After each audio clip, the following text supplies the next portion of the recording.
वैसे तो डॉल्स बच्चों के लिए सबसे पसंदीदा खिलौनों में शामिल है, लेकिन जब बात भूत प्रेतों की आ जाती है तो यही सबसे ज़्यादा डरावनी लगने लगती हैं। तो सोचिए क्या हो अगर आप एक डरावनी डॉल्स आइलैंड पर पहुंच जाए और वहां चारों तरफ सिर्फ और सिर्फ डरावनी डॉल्स हों।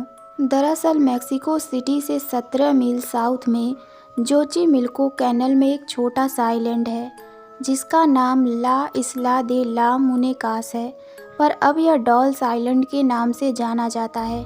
वास्तव में यह आइलैंड एक फ्लोटिंग गार्डन है जिसे कि मेक्सिको में चिनमपा कहते हैं। इस आइलैंड की खासियत यह है कि इस आइलैंड पर सैकड़ों की संख्या में डरावनी और टूटी फूटी डॉल्स लटकी हुई हैं। दरअसल यह आइलैंड 1990 में लोगों की नज़र में आया जब मेक्सिको सरकार ने जोचिमिल्को कैनल की सफाई का काम शुरू किया और कुछ कर्मचारी सफाई करते हुए इस आइलैंड पर पहुंचे।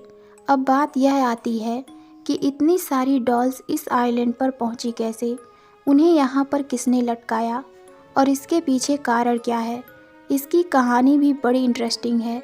इस डॉल्स आइलैंड की कहानी शुरू होती है एक शख्स से जिसका नाम सेंटाना बरेरा था। सेंटाना इस आइलैंड पर रहने वाले इकलौते शख्स थे। सेंटाना अपना घर परिवार छोड़कर एकांकी जीवन बिताने के लिए इस आइलैंड पर आए थे। उनके इस आइलैंड पर आने के कुछ दिन बाद इस आइलैंड के किनारे पर एक बच्ची की डूबने से मौत हो जाती है जो कि वहां अपने परिवार के साथ घूमने आई थी। उसकी मृत्यु के कुछ दिन बाद सेंटाना को उसी जगह पर पानी में तैरती हुई एक डॉल मिलती है जहां उस बच्ची की डूबकर मृत्यु हुई थी। सेंटाना उस डॉल को निकालते हैं। न जाने क्यों उन्हें ऐसा लगता है कि उस डॉल में उस लड़की की आत्मा है और यदि वो इसे अपने आइलैंड पर लटका देंगे तो वो आत्मा उन्हें परेशान नहीं करेगी, इसलिए वो उस डॉल को वापस नहीं फेंकते हैं और उसे एक पेड़ पर लटका देते हैं। इसके बाद जब भी उन्हें उस आइलैंड के आसपास कोई भी डॉल मिलती वो उसे निकालकर अपने आइलैंड पर लटका देते।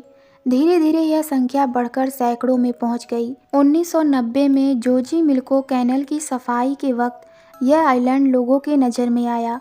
मीडिया में इसकी बातें हुई और लोगों का इस पर आना जाना शुरू हुआ। सन 2001 में सेंटाना बरेरा भी उसी जगह पानी में डूबे हुए मृत पाए गए जहां की वो बच्ची डूब के मरी थी। उनकी मौत कैसे हुई यह आज तक एक रहस्य है, क्योंकि रात को उस आइलैंड पर वह अकेले ही रहते थे, पर उनकी लाश उसी जगह मिली जहां की बच्ची डूब के मरी थी। इसलिए लोग ऐसा कहने लगे कि बच्चे की आत्मा ही उनकी मृत्यु का कारण है। अब डॉल्स आइलैंड एक टूरिस्ट डेस्टिनेशन बन चुका है। लोग यहाँ पर घूमने आते हैं, पर रात को यह आइलैंड वीरान ही रहता है। रात को आइलैंड पर केवल डॉल्स का राज रहता है। तो दोस्तों, आपको ये कहानी कैसी लगी हमें कमेंट में ज़रूर बताइए।